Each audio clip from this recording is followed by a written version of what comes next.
conversations sincères, toniques et joyeuses, à deux ou plus, qui stimuleront votre créativité et vous donneront envie de mettre plus d'art dans votre vie.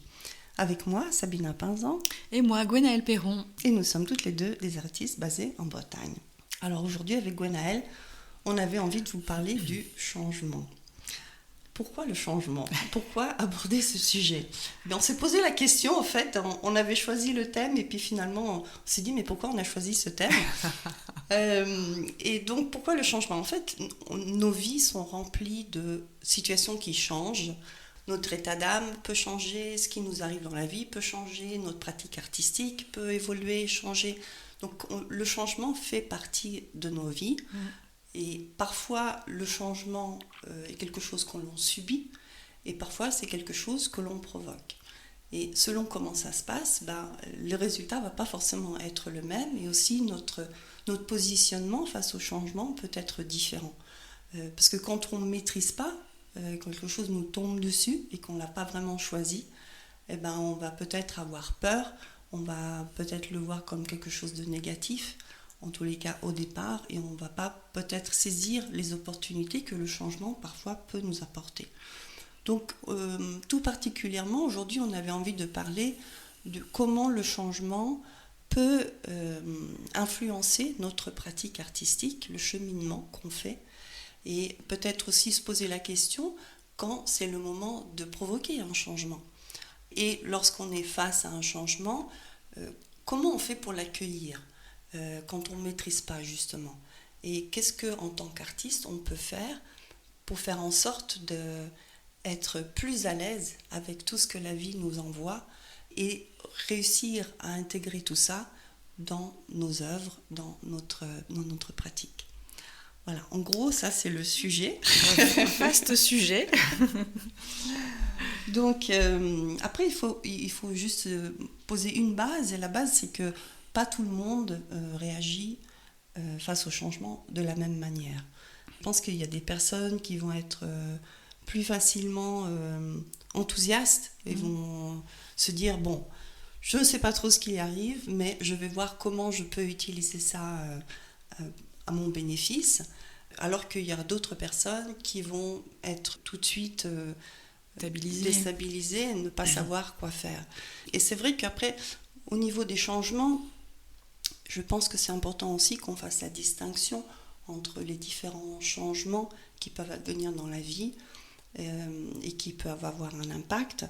Donc, il y a différents types de changements. Je pense que dans la discussion d'aujourd'hui, on ne va peut-être pas aborder ce qui est changement de vie brutal, comme le décès de quelqu'un, une séparation, une catastrophe naturelle, voilà, ça c'est... Je pense qu'on n'a peut-être même pas nous-mêmes cette expérience-là, ou si on, et si on l'a, de toute façon, ça reste quand même une expérience très personnelle. Mais je pense que ce qu'on va aborder plutôt, c'est les changements dans nos habitudes et les changements qui sont liés à notre développement personnel. Voilà, je pense que c'est ça c'est ce genre de changements qui vont apporter un peu plus de richesse dans notre évolution. Qu'est-ce que tu en penses ? Oui, écoute, quand tu m'as proposé ce sujet, j'ai commencé à réfléchir un peu, et c'est vrai que je trouve que dans la vie, quelquefois on a besoin de changer, et quelquefois on a envie de changer. Et en général, quand on a besoin de changer, c'est que d'une certaine manière, l'extérieur nous y contraint un peu, les circonstances, les gens avec qui on vit, la situation dans laquelle on est, font qu'on est un peu dans l'obligation de s'adapter et de changer, alors que quand on a envie de changer, c'est plus une démarche intérieure. Et donc, rien que ça, déjà, je pense que ça va jouer sur la manière dont on prend les choses, parce que c'est vrai que si on se retrouve confronté à une obligation de changer, de s'adapter, de modifier certaines choses dans sa vie et qu'on ne l'a pas décidé, et quelquefois ça peut arriver brutalement, c'est toujours beaucoup plus difficile de se mettre dans une position d'accueil et de se dire bon, ok, c'est normal, tout va bien, je vais faire face, j'ai déjà vécu des changements et tout. Bon, on peut se dire ça, mais c'est moins facile que si on est vraiment dans une démarche d'avoir envie de changer, parce que on s'est rendu compte que peut-être on manquait de technique, par exemple, ou qu'on a été dans un médium qui nous plaisait plus et qu'on avait envie de changer. Voilà, les raisons peuvent être variées, mais c'est vrai que rien que ça, déjà, c'est important de savoir si on a envie de changer ou si on se sent obligé de changer. Et c'est vrai que si on se sent obligé de changer, le mieux étant d'accueillir ce changement, mais bien souvent on va être un peu dans la résistance au début, la résistance au changement, parce qu'effectivement le changement c'est l'inconnu, ça fait peur, notre cerveau humain qui est toujours en train de chercher le danger, va voir plutôt le négatif en premier avant de voir le positif du changement, et puis après ça dépend aussi de la manière dont on a été éduqué. Est-ce qu'on est dans un état d'esprit fixe ou dans un état d'esprit en développement, c'est-à-dire est-ce que on est très focalisé sur le résultat et pas beaucoup sur le processus, et du coup on a plus de mal à s'adapter, alors que quand on est focalisé sur le processus, on va être plus à même d'accueillir les aléas en fait qui peuvent se produire en cours de route en fait. On va peut-être donner quelques exemples concrets au niveau de ce que c'est un changement dans la pratique d'un artiste. Ouais, par exemple, on peut passer d'une vie de salarié où on travaillait, on était salarié dans une entreprise, et puis on décide de devenir artiste, et là c'est quand même un gros changement du jour au lendemain. En général, ça se fait pas du jour au lendemain, ça se fait progressivement. On peut être artiste dans un domaine particulier, on peut avoir envie de commencer par exemple à faire des peintures figuratives, et puis on peut avoir envie d'aller dans l'abstraction ensuite, donc ça c'est un changement aussi. On peut passer d'une pratique artistique qui va être un hobby à quelque chose qui va devenir un métier qu'on va faire de manière plus sérieuse. On peut changer de technique, on peut changer de médium, on peut changer d'approche. On peut aussi changer d'échelle, c'est-à-dire qu'on peut commencer à un niveau local et puis on va être connu après au niveau national ou au régional pour commencer, et puis peut-être un jour au niveau international, qui sait, oui. Tout est permis. Et puis on peut aussi passer du stade de artiste totalement inconnu et dont seule la voisine est au courant qu'on peint en solitaire dans son atelier, à artiste plus connu parce qu'on va exposer, on va faire l'objet d'articles dans des journaux, sur des blogs et tout ça. Donc voilà le genre de changement qui peut se produire. Oui, alors ça c'est tous des très bons exemples, et je pense que ce qu'on peut rajouter en plus, c'est la situation où l'artiste aurait besoin d'un changement, mais il n'en est pas conscient. Ah oui.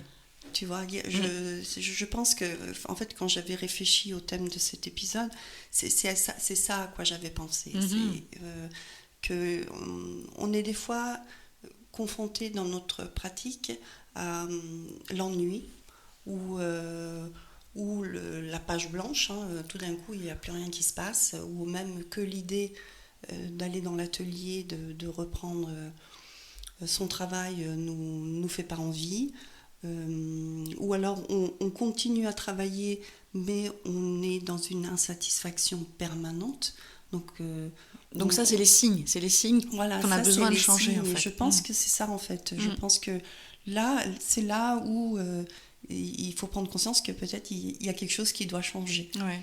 Et c'est là où ça devient difficile de savoir qu'est-ce qu'il faut changer.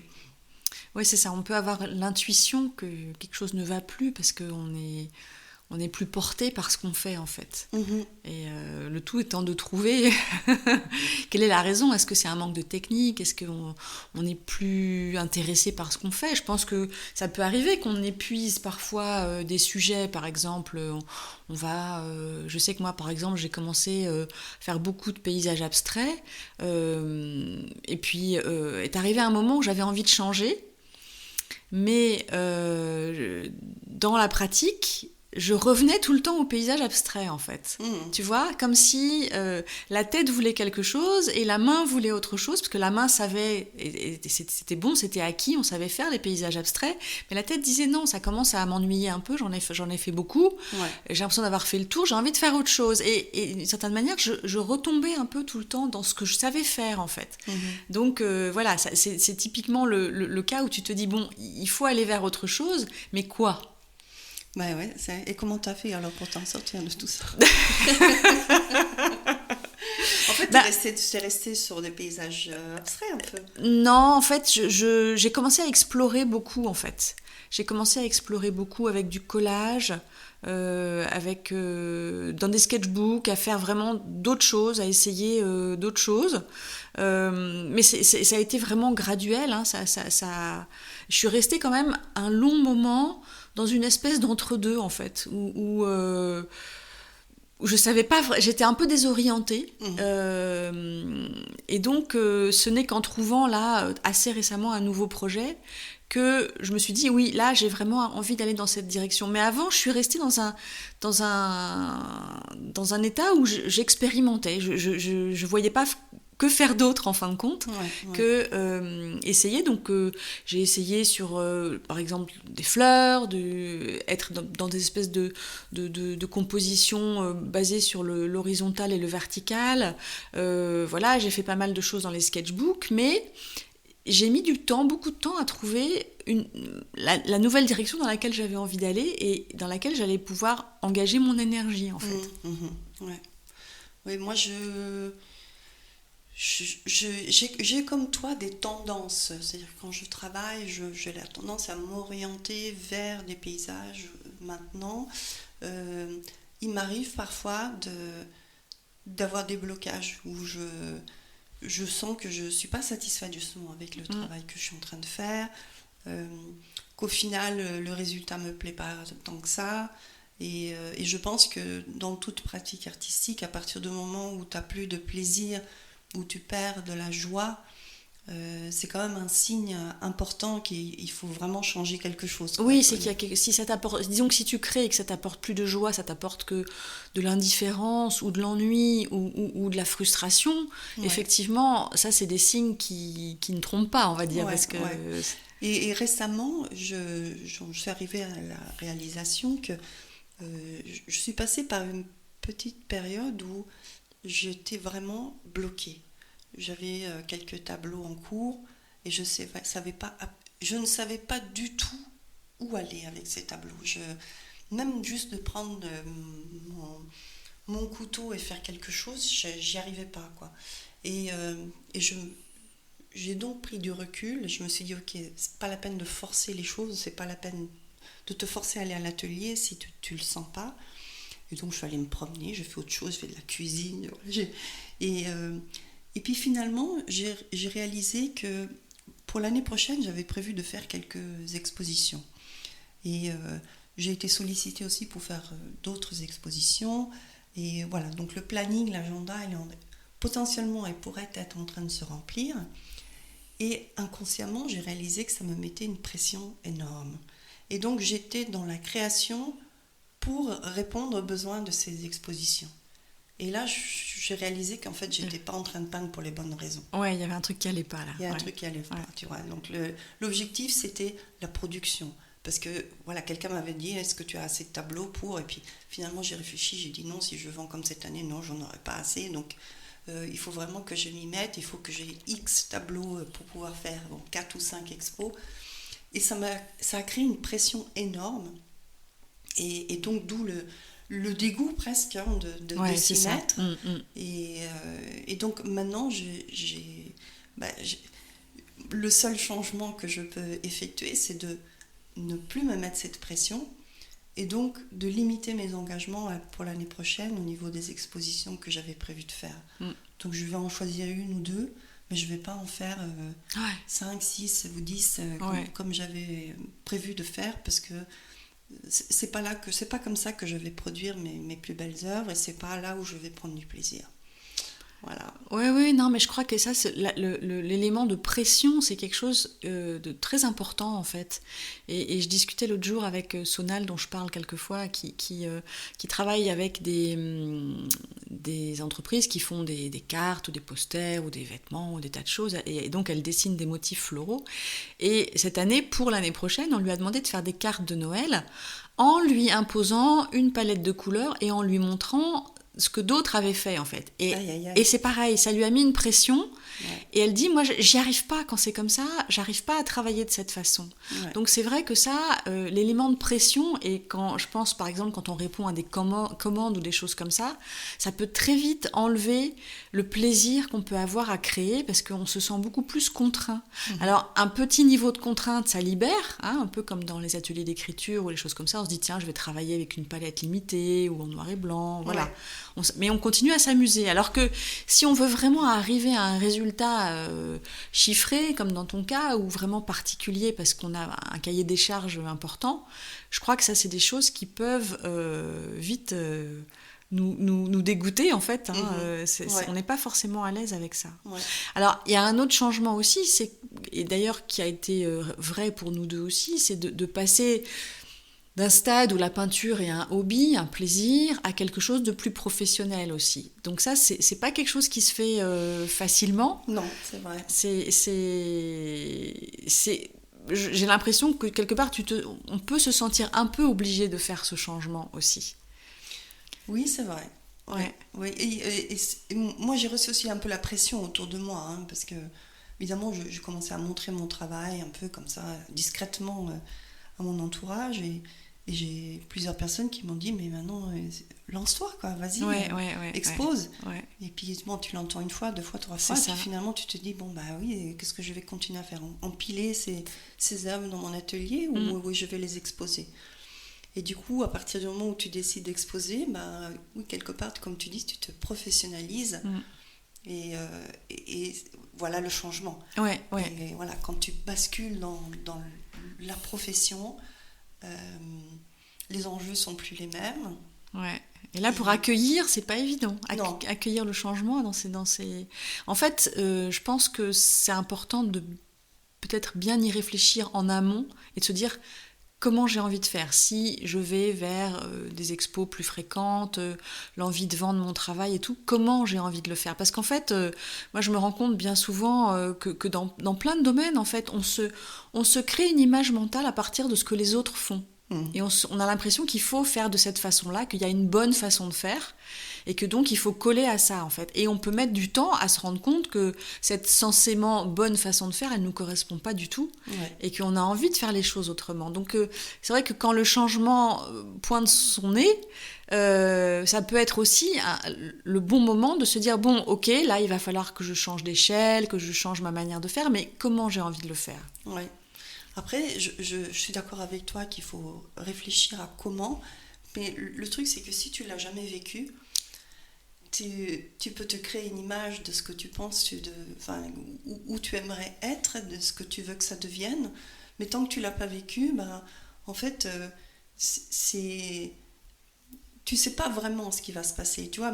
Non, mais ça te permet d'être fidèle à tes valeurs ou à ta conception des choses, en fait. Ouais, mais ce que je rajouterais juste, c'est que tu peux réfléchir à ce que tu veux préserver tout en accueillant le changement. Qu'est-ce qui est important aujourd'hui dans ta pratique ? Qu'est-ce que tu veux préserver ?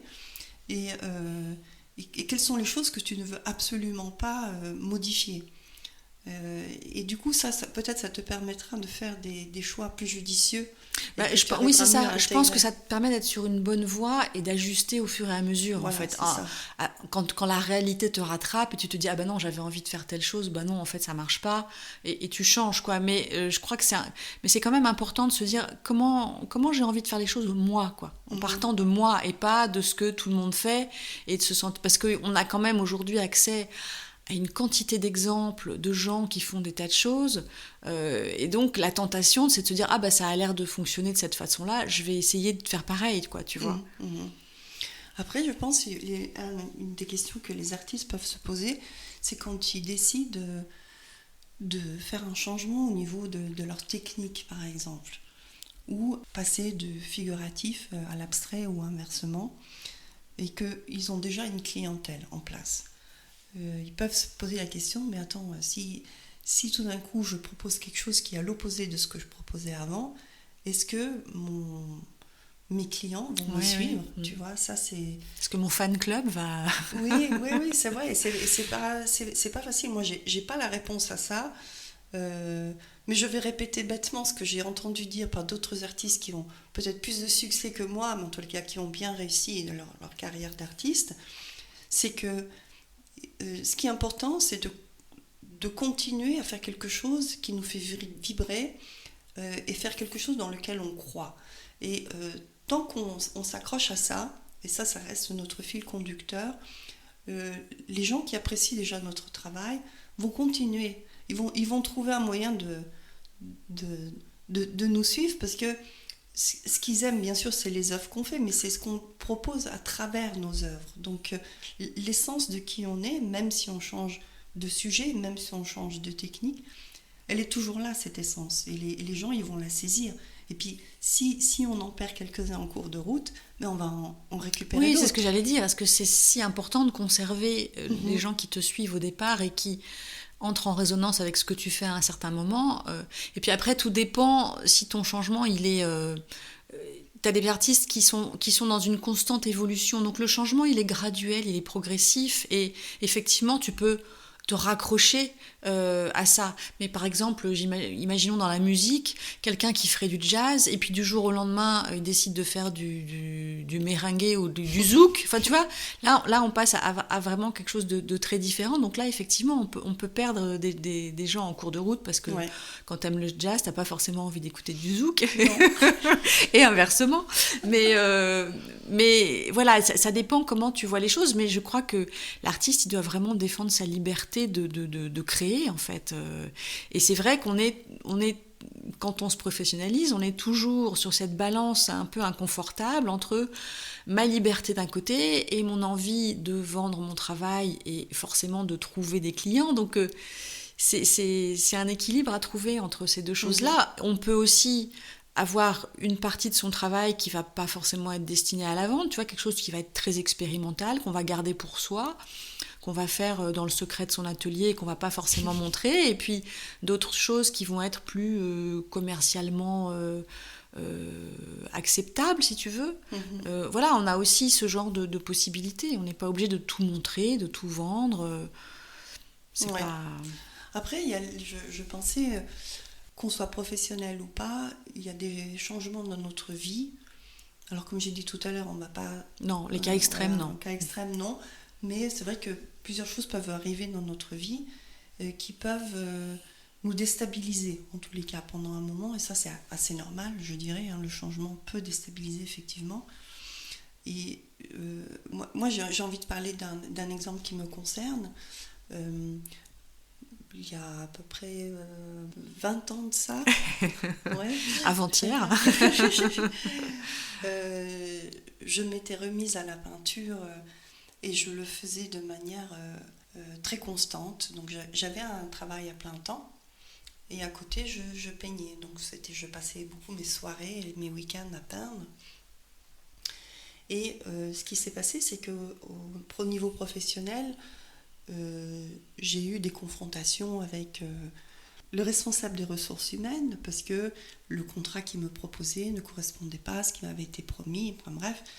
Et j'ai poussé le truc très loin et je leur ai dit, moi je reste à la maison tant que vous ne me proposez pas un contrat comme vous me l'aviez promis. Et donc pendant 5 jours, je suis restée à la maison. Et on peut se dire, du coup, t'as profité d'avoir ce temps pour toi, pour peindre et tout ça. Et j'ai pas pu le faire. Je n'ai pas réussi parce que ça m'occupait tellement l'esprit, cette histoire, que je n'ai pas pu le faire.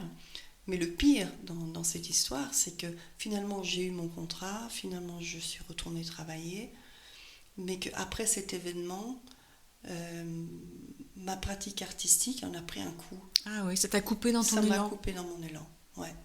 Ça m'a coupé dans mon élan à tel point qu'au bout de quelques mois, j'ai même tout abandonné. J'ai rangé, à l'époque je faisais du pastel, j'ai rangé mes pastels, j'ai rangé mes sketchbooks et j'ai complètement arrêté. Et ça a duré pendant plusieurs années. Et tu crois que c'est lié vraiment à cet événement-là, en fait ? Je crois que c'est lié à cet événement. Après, il y avait un autre aspect lié à cet événement, c'est que tout en restant à la maison, j'étais aussi en plein questionnement par rapport à mon chemin, mon parcours professionnel. Et comme l'art prenait de plus en plus de place dans ma vie et que je sentais que c'était vraiment la chose qui me rendait heureuse, et que j'étais encore relativement jeune, je me suis dit, mais en fait, peut-être que c'est le moment de faire le pas et d'abandonner ce que j'ai fait jusqu'à maintenant et de me lancer dans une carrière artistique. Certes, c'était un peu brutal, mais en fait, j'avais envie d'aller vers quelque chose qui me rendait heureuse. Et j'ai pas eu le soutien de mes parents à l'époque, parce que je leur ai demandé, écoutez, pendant un certain temps, il faudrait que vous m'hébergiez, que voilà, je puisse trouver mes marques et tout ça. Ouais. Et mon père, il m'a dit, c'est hors de question, tu gardes ton boulot, mon Dieu, ne fais pas ça. Et ça m'a complètement bloquée, tu vois. Donc, j'avais envie de le faire, j'ai pas eu le soutien. Et après, au final, maintenant, avec du recul, je me dis, moi-même, j'ai pas eu le courage, mais parce que matériellement, je ne savais pas concrètement comment j'aurais pu faire ce changement. Ce qui est dommage dans tout ça, c'est que ça a mis fin à ma pratique artistique pendant quelques années. Et là je peux parler d'expérience et donc dire que voilà, si on vit des expériences comme ça qui sont difficiles à vivre, hein, où il y a des remises en question, il ne faut pas abandonner les choses, il faut essayer de trouver un moyen de garder ce qui nous rend heureux et de ne pas l'abandonner comme moi je l'ai fait. Voilà, tu vois, ça, je pense que c'est une des choses. Après, comment, je ne sais pas, parce que justement, moi, je n'ai pas réussi à trouver la clé. Quelque part, tu as donné un peu la solution, c'est que tu as manqué de soutien. C'est que dans l'histoire, il faut trouver des soutiens. Il faut avoir quelqu'un qui t'accompagne, qui te tient la main pendant que tu fais ce changement, qui t'encourage, qui croit en toi, en fait. C'est ça qui est important. C'est peut-être que tu t'es dit, si même mes parents ne me croient pas en moi, qui pourra croire, quoi. Tu vois, il y a peut-être quelque chose de cet ordre-là qui s'est passé... Et puis bon, c'est vrai qu'il y a 20 ans, on n'avait pas tous les exemples qu'on peut trouver aujourd'hui, tous les tutos, toutes les manières. Tu vois, on peut avoir beaucoup accès à beaucoup d'expériences de gens qui ont sauté le pas comme ça et qui partagent dans des vidéos, dans des podcasts. Alors qu'il y a 20 ans, bon, c'était encore... ça balbutiait à peine, quoi. Oui, c'est vrai. Et du coup, on avait quand même accès à pas la même bibliothèque d'expériences. Donc du coup, c'était plus difficile. Vers quoi aller, comment faire, vers qui se tourner, tu vois. Si t'as pas un mentor, si t'as pas quelqu'un qui t'encourage, quelqu'un qui te dit mais si, vas-y, tiens, tu pourrais faire ceci et cela, tu pourrais prendre un mi-temps, tu pourrais dégager, je sais pas, enfin tu vois, t'aider à trouver des solutions en fait. Donc ça, je pense que quand le changement arrive, seul face au changement, c'est toujours beaucoup plus dur que quand on peut être épaulé en fin de compte. Oui, t'as raison, ouais. Et ça, c'est pas toujours facile, hein, parce que quelquefois on est seul, on est loin, on peut être loin de sa famille, on peut être...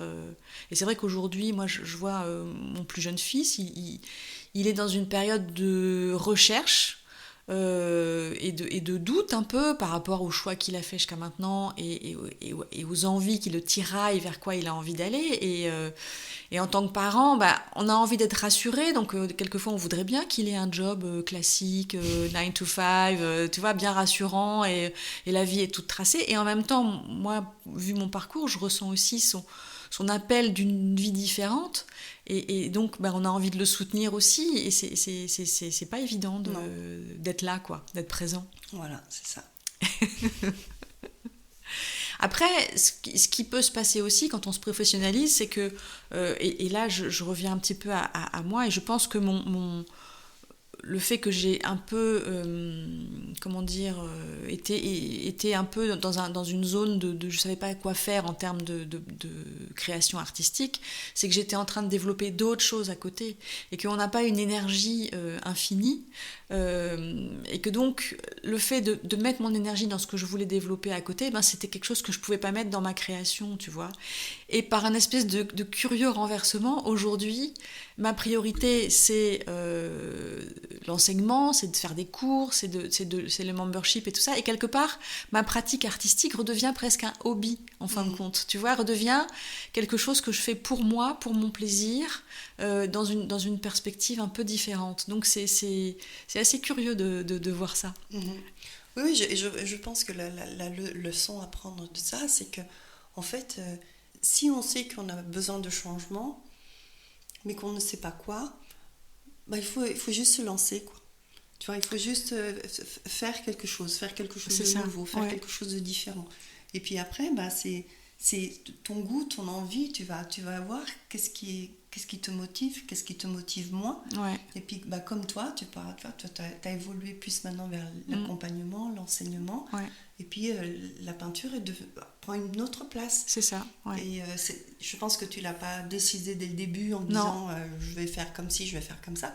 Ça s'est fait graduellement parce que j'ai pris certaines décisions qui m'ont fait avoir certaines expériences, qui m'ont apporté d'autres données en fin de compte, qui m'ont fait voir les choses autrement.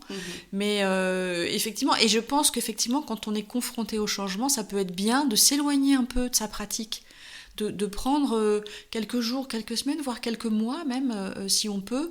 Ça ne veut pas dire qu'on arrête de créer, mais qu'on ne crée pas dans un but particulier, en fait. On s'autorise à chercher, à expérimenter, à vraiment être dans le jeu, à être dans quelque chose de très léger et sans but, quoi, pour que ce qui est en nous, en germe, puisse surgir, en fait. Parce que si on cherche à forcer, et là du coup on en revient à provoquer ou accueillir, trouver un juste milieu entre les deux, parce que quelquefois quand on veut à toute force faire advenir quelque chose et qu'on n'est pas mûr, ou que c'est pas le moment, ou que c'est pas vraiment exactement ce qu'on veut, ça va engendrer de la résistance en fait. Oui, là ce que tu es en train de dire me parle beaucoup justement par rapport à cette pression que j'ai ressentie pour l'année prochaine. Et du coup en fait j'en ai déduit que j'étais plus dans l'expérimentation, j'étais dans l'exécution. Tu vois, j'étais dans la création. Il faut que je fasse des œuvres terminées, finies, que je peux vendre. Et en fait, c'est ça qui a fait que ma pratique m'ennuyait. Voilà, et que j'étais pas satisfaite avec mes œuvres. Donc aujourd'hui, voilà, je m'autorise plus de temps. Et du coup, je vais ressortir ma jelly plate. J'ai repris à dessiner. Je réexpérimente avec l'acrylique, alors que j'avais un peu abandonné l'acrylique, mais c'est vrai que pour expérimenter, je trouve que l'acrylique se prête mieux que la peinture à l'huile. Donc voilà, oui, je pense qu'il faut préserver cet espace pour soi, pour rester dans le jeu et dans l'expérimentation. Ouais, dans la manière qui nous plaît de créer, quoi. Je crois que ça, c'est vraiment un territoire à défendre à tout prix, en fait. Parce qu'on peut vite se dire, il faut que ce soit commercial, il faut que ça se vende, il faut que ça plaise. Non, en fait, moi, c'est ce que je dis aux personnes avec qui je travaille dans les âmes créatives ou sur le groupe, c'est que chacun ou chacune puisse trouver son mode d'expression, et peut-être qu'on commence par l'acrylique et puis on se rend compte que pour finir c'est l'aquarelle qui nous plaît parce que c'est léger, on peut l'emporter partout, on peut jouer sur les transparences et que ça nous correspond plus. Et là il faut s'écouter, et puis peut-être que voilà, il y a des changements qui vont s'opérer, mais il faut se les autoriser en fin de compte. Après, il y a la psychologie de la personne. Je veux dire, c'est comme on est un peu câblé, on va dire, qui va aussi influencer comment notre réaction face au changement. Moi, je sais que par exemple, quand je suis face à quelque chose qui me surprend vraiment et qui me met dans une situation où je me sens déstabilisée et que je sens que potentiellement je pourrais justement avoir cette peur de ce qui va se passer, j'ai tendance à me dire allez hop, laisse venir et abandonne-toi et jette-toi à l'eau et suis le courant, quoi. Tu vois, à un moment donné, il y a trop d'informations, trop de choses, et puis peut-être la peur aussi, et j'ai pas envie d'avoir peur, j'ai pas envie d'essayer de maîtriser tout, et donc ma réaction c'est de dire on verra bien. Voilà, exactement. Mais il faut dire que tu as vécu beaucoup de changements dans ta vie aussi. Tu as changé de pays, tu as changé de métier, tu as quand même opéré beaucoup de changements. Donc, quelque part, tu as une forme d'expérience par rapport à ça. Oui, c'est vrai.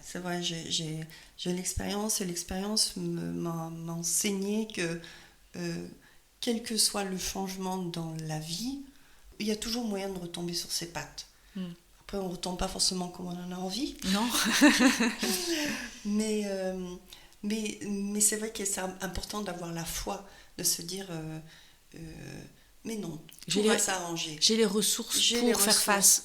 J'ai les ressources pour faire face, et c'est pas que j'ai les ressources, parce qu'en disant ça, alors c'est important de le dire, Mais il ne faut pas se limiter que à ça, parce que sinon, à nouveau, on se met à nouveau la pression, on se dit, ah, mais c'est moi qui n'ai pas capable, tu vois, si on n'y arrive pas, on va se dire, on va culpabiliser.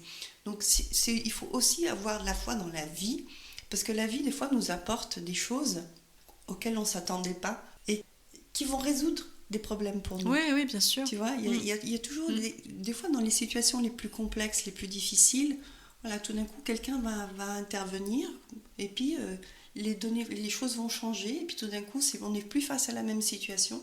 Du coup, c'est moins compliqué, c'est moins difficile, et on peut progresser. Donc, voilà, c'est ça, c'est avoir confiance en soi, et aussi avoir confiance dans la vie.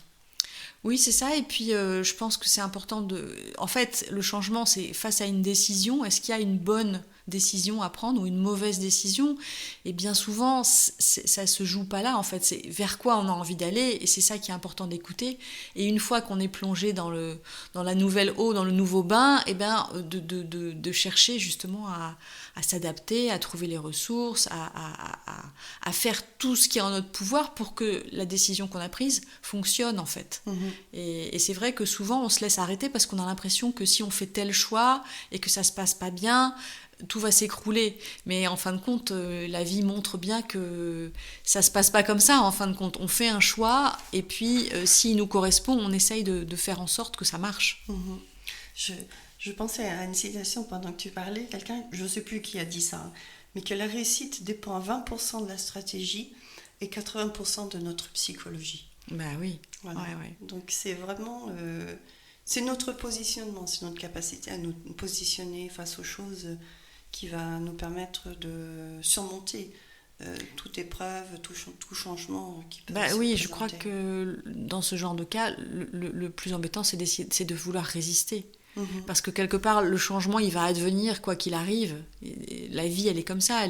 On est dans le flux, il se passe des choses, il arrive, voilà. Et on ne peut pas tellement arrêter, on ne peut pas figer les choses. Et quand on est dans la résistance au changement, c'est là que c'est dur, c'est là qu'on souffre, c'est là qu'on peut se scléroser aussi. Et du coup, on se gâche un peu la vie tout seul, en fait. Ouais. Après, le changement, c'est porteur des fois de bonnes choses. C'est pas que bien des sûr, choses négatives, on a des changements positifs, des changements négatifs, mais dans les changements positifs, par exemple, quand on est artiste, tout d'un coup, on peut avoir quelqu'un qui nous appelle et qui nous propose d'aller exposer dans un salon international, alors qu'on s'y attendait pas du tout, ou quelqu'un soudainement nous achète plusieurs œuvres d'un coup, voilà. Ces choses-là sont aussi des choses positives, et là, pareil, je pense que il faut bien se connaître pour savoir vivre ces choses-là sans se laisser non plus trop embarquer dans un truc, tu vois, ou se dire, ah ben ça y est, voilà, maintenant c'est la notoriété qui m'attend, tu vois, maintenant je vais être connue et tout ça. Enfin, il faut réussir à doser ce qui nous arrive, qui est peut-être positif, et la réalité dans laquelle on vit, tu vois. Oui, et puis... Il y a un alignement qui doit être fait. La vie est curieuse parce que je pense par exemple au fait de déménager, de venir habiter en Bretagne. Moi je suis arrivée en 2007. Ce qui a été à l'origine de ce déménagement, c'était quelque chose de négatif. Ça a engendré ce déménagement qui, moi, me plaisait beaucoup parce que je retrouvais mes racines, je revenais en Bretagne, mais ce que j'aurais pas pu imaginer, c'est que ça allait relancer mon intérêt pour l'art et déclencher une envie irrépressible de créer.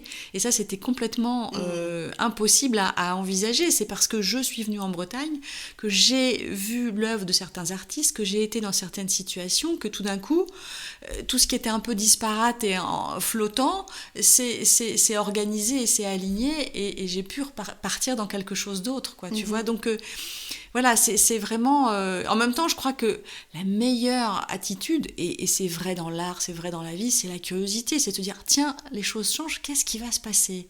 Ah, ça, tiens, c'est curieux. Je suis curieuse de voir ce qui va se produire, tu vois. Ouais. Mais moi, tu parlais de quand tu es arrivée en Bretagne. Pareil pour moi, j'étais en Suisse à l'époque, et quand je suis venue en Bretagne, je venais de passer un moment très difficile. Je faisais un burn-out en Suisse et c'était très douloureux.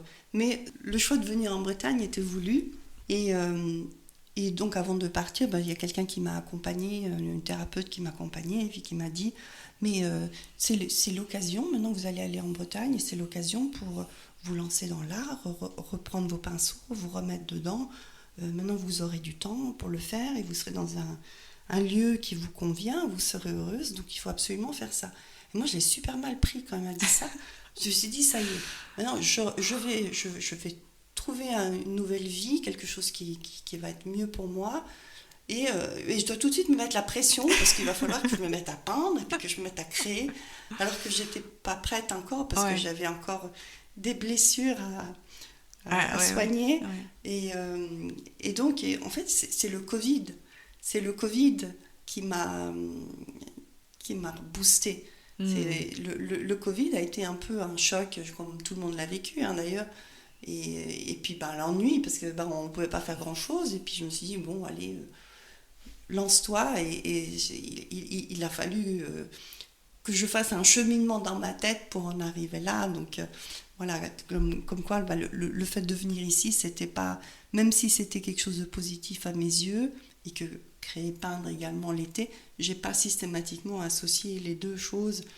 Et des fois il y a un décalage, et on peut que provoquer le changement, et donc commencer quelque chose quand on est prêt. On ne sait pas quand on sera prêt. C'est ça, voilà, on peut avoir le désir, mais il faut savoir attendre le moment pour déclencher l'énergie, l'envie, l'intention et tout ça. Et à circonstances identiques, tu vois, tu parles du Covid qui chez toi a allumé l'envie de faire de la peinture. Il y a une artiste à Douarnenez qui s'appelle Christine Mérienne, qui est une chanteuse et harpiste, et elle, pendant le Covid, ça a été le blanc total. Elle n'arrivait plus à créer, tu vois, comme quoi, voilà, ça dépend vraiment des personnes, des parcours, des situations, mais on peut se retrouver dans des situations identiques et réagir de manière évidemment complètement différente. Mais c'est vrai que je crois vraiment, moi, que la curiosité face au changement, d'être dans une attitude où on se dit tiens, qu'est-ce qui va se passer maintenant, c'est toujours quelque chose qui sauve, en fait. Que tu sois en train de créer en te disant ah tiens, qu'est-ce qui va se passer sur la toile maintenant, que tu rencontres une nouvelle personne, tu te dis ah tiens, qu'est-ce qui va se passer. Ça, c'est une coach qui avait parlé de ça, et depuis j'en reviens toujours là, en fait. Je trouve que ça te sauve de toutes les situations, ça t'évite de te figer dans un, comme tu disais, une espèce de délire, ah je vais devenir célèbre, ça va être merveilleux, je vais être Taylor Swift, tu vois. Et puis ou alors non, c'est la catastrophe, ce que j'avais prévu ça ne peut pas se passer, et voilà. Et en étant curieux, les choses tu les prends beaucoup mieux, en fait. Eh bien Gwenaëlle, pour conclure cet épisode, habituellement on parle de ce qu'on a fait ces derniers jours. Oui, des choses un peu culturelles ou artistiques. Voilà. Alors j'ai le projet d'aller voir des expos, mais bon, j'ai été un tout petit peu malade, ça se sent peut-être un peu à ma voix, mais la vie est venue empiéter sur mon temps dans l'atelier, donc j'ai pas eu beaucoup de temps pour peindre, pour créer, pour jouer, comme je disais, dans mes sketchbooks, parce que j'ai dû régler un certain nombre de choses administratives, et donc voilà, les semaines ont défilé comme ça, et j'ai pas eu le temps de faire grand chose. J'ai avancé un tout petit peu. J'essaye, comme je disais dans l'épisode précédent, tous les jours de faire quelque chose. Alors parfois c'est juste nettoyer mon bureau, ça j'ai réussi à le faire. Et ranger des choses. Donc ça, j'ai fait des petites choses, mais pas autant que j'aurais voulu, en espérant que maintenant toutes ces paperasseries soient derrière moi, et que je puisse me replonger à nouveau dans mon travail. Et je crois que toi aussi, c'était un peu une semaine... Oui, on se fait rattraper par la vie, et c'est vrai que... Alors moi, la semaine dernière, j'ai créé... parce que j'ai découpé mon temps en semaines, en fait. J'ai une semaine où je crée tout ce qui est vidéo, podcast, newsletter et tout. Une semaine où je crée le cours pour les âmes créatives. Donc la semaine dernière, c'était ça. Donc j'ai passé 4 jours à créer le cours. Ça va être un cours un peu plus théorique, mais avec des propositions créatives.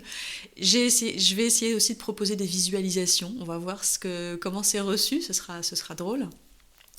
Et puis effectivement, pareil, tout un tas de problèmes administratifs par rapport à mon père qui est malade, qui a besoin de trouver un hébergement rapidement. Alors quand tu appelles les administrations, bah, évidemment, ils savent pas qui est au bout du fil, donc ils te font pas confiance. Donc les papiers qu'on pourrait t'envoyer par mail, on te les envoie par courrier, ça prend 10 jours. Tu veux remplir, et maintenant il y a un système où tu peux remplir sur Internet un dossier global pour les EHPAD et faire des demandes en ligne. C'est merveilleux. Depuis quand? Ça fait pas bah, je sais pas, mais en tout cas, il faut que le dossier médical soit complété aussi. Et le dossier médical, là où est mon père, ils peuvent pas le faire. Donc si tu veux, moi, tant que le dossier médical n'est pas rempli, je ne peux pas faire les demandes. Donc tu te retrouves dans un système où les choses sont bloquées bêtement parce que y a des dysfonctionnements, voilà, et effectivement, les coups de fil à passer, les mails à envoyer, les dossiers à constituer, tout ça prend du temps, quoi. Donc et c'est vrai qu'on peut, voilà, c'est la vie aussi, hein. On peut pas être tout le temps tourné vers son art. Et puis moi, j'essaye de trouver des solutions pour dormir. J'en suis toujours là après des mois et des mois et des mois. Donc voilà, j'ai essayé l'hypnothérapie sur tes conseils. Ça n'a pas marché. C'est en cours parce qu'il faut plusieurs consultations. Voilà, alors j'essaye différentes choses. Pas manger certains aliments le soir pour être sûre que ça ne va pas m'empêcher de dormir. Enfin bon, la méditation, le son binaural. Enfin, je veux dire, bientôt je vais pouvoir écrire une encyclopédie là-dessus. Mais bon, pour le moment, j'ai pas trouvé le Graal encore.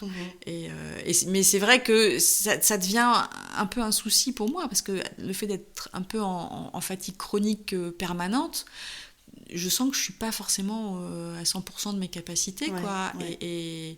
Et du coup, ça me frustre parce que, notamment, ça me met dans un état psychologique de neutralité un peu, tu vois. J'ai du mal à être enthousiaste, à me réjouir, à être dynamique, en fin de compte. Alors, je suis pas dépressive, ni déprimée, ni quoi que ce soit non plus, mais je sens que je donne ce que je peux pour assurer la base, quoi. Et après, il n'y a pas tellement de rab. Et ça commence à me poser des problèmes parce que tu vas voir le médecin, le médecin n'a que des somnifères à te proposer. Et c'est vraiment pas bon parce que sur le long terme, ça peut avoir des effets dramatiques sur ta mémoire et déclencher des... Ouais, et puis c'est pas le même sommeil aussi. C'est pas le même sommeil, donc voilà, il faut essayer de retrouver. Et donc, c'est un job à temps plein. Ouais. Bon, on va explorer d'autres techniques. Si vous avez des suggestions. Oui, voilà, c'est pour ça que c'est un peu un appel. Mais bon, j'ai déjà essayé pas mal de choses en fait. Et alors j'en viens à me dire, peut-être que je dormirai plus que 4 heures par nuit. Hein, peut-être que je sais pas. Ou alors je vais m'épuiser et quand je serai épuisée, je vais me recaler. J'ai l'impression d'être un bébé qui fait pas ses nuits en fait. Mais est-ce que tu te sens fatiguée? En fin de journée, ouais. En fin de journée, à partir de 5 heures, faut plus trop me demander grand-chose parce que je plafonne, quoi, tu vois. Ça va, mais le matin, ça va? Ouais, le matin, oui, ça va à peu près, quoi. Mais je sais pas. C'est curieux, hein. C'est curieux. Et en même temps, tu vois, cette nuit, je suis arrivée péniblement jusqu'à 3h30 du matin et je me suis réveillée, j'étais le visage contracté, j'étais comme si je luttais pour dormir, quoi. Tu vois que j'étais dans une espèce de je m'accroche au sommeil. Donc ça, tu vois que c'est pas un sommeil détendu et reposant. Et donc je sais pas, je sais plus. Ah là là. Voilà, donc on a été rattrapés par toutes ces choses-là cette semaine. Ouais, comme quoi, le changement dans la vie peuvent aussi... Oui, c'est ça. Il y a des choses à faire, et quand il y a des choses à faire, il faut les faire, et puis après... Ouais, c'est ça. Mais ce qui m'interroge parfois aussi, c'est le fait qu'on doive renoncer à sa part créative. Quelquefois, on renonce un peu trop facilement, au prétexte qu'on est indépendant, qu'on travaille chez soi, qu'on est dispo. Des fois, je trouve que j'ai tendance à renoncer un peu trop facilement à ça. Moi, c'est pareil. Et je me dis, il faut quand même faire attention et bien faire respecter. Alors, je me fixe des horaires, je mets mon téléphone, tu vois, je suis pas disponible entre telle heure et telle heure. Si ça sonne, je réponds pas, pour être sûre de protéger un peu mon temps, quoi. Mais je remarque quand même que si j'avais un boulot salarié, je pourrais pas faire ce que je fais là et qui grignote sur mon temps de création, en fait. Ouais. Donc voilà, il faut protéger son espace, il faut Absolument. protéger sa création, et c'est pas évident parce que les circonstances quelquefois sont... Et ça change tous les jours. Et ça change tous les jours. On a des surprises tous les jours. Bon, ben on va peut-être se quitter sur tout ça. Et ben voilà, en espérant que ça vous donnera du grain à moudre. Oui. Et puis n'hésitez pas à nous faire vos retours par mail Oui, ou sur YouTube. la chaîne YouTube de Gwenaëlle. Voilà, de toutes les façons possibles et imaginables, ou sur Instagram ou sur Facebook. Oui, où ça on est nous aussi. fait très plaisir. Et si vous avez aussi des choses que vous aimeriez, des thèmes que vous aimeriez qu'on aborde à l'avenir, ben, dites-le nous. On est ouverte. Voilà. Et on vous souhaite une belle semaine Eh ben créative. oui, beaucoup d'inspiration, plein de temps pour créer. Et puis à la prochaine, Sabina. À bientôt. À bientôt, Salut. salut.